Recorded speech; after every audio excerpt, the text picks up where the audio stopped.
Eu quero ler um versículo, Romanos 4, 9, para lhe falar uma só coisa que vai lhe ajudar bastante.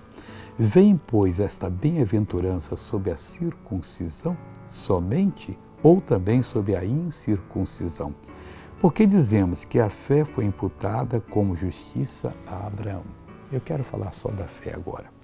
A fé é um dom que Deus lhe dá, que é uma certeza das coisas que se espera e a prova daquilo que se não vê, que vem e entra no seu coração e serve como alicerce para as suas decisões. Aí você, em nome de Jesus, vai repreender qualquer mal, vai mandar qualquer doença embora, você vai rejeitar qualquer tentação, toda tentação tem por trás dela um demônio e você vai ser abençoado. O que é que o Senhor está falando comigo aqui? É que a sua fé vai ser imputada como justiça diante de Deus. E você, ao agir pela fé, vai receber uma recompensa do Senhor. Haja pela fé.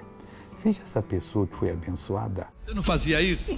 Não, Quanto tempo você vem com esse mal? já tem uns 10 anos. 10 anos? Não podia levantar o braço? Não. Olha que coisa linda, palmas para Jesus. Agora vamos orar.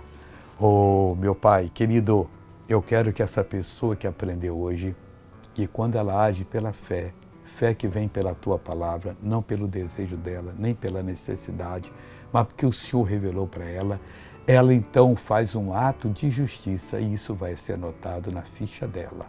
Pai, eu vou abençoá-la agora. Em nome de Jesus, eu abençoo você e mando o mal saia dessa vida, em nome de Jesus. E você diz, obrigado, Senhor, e amém.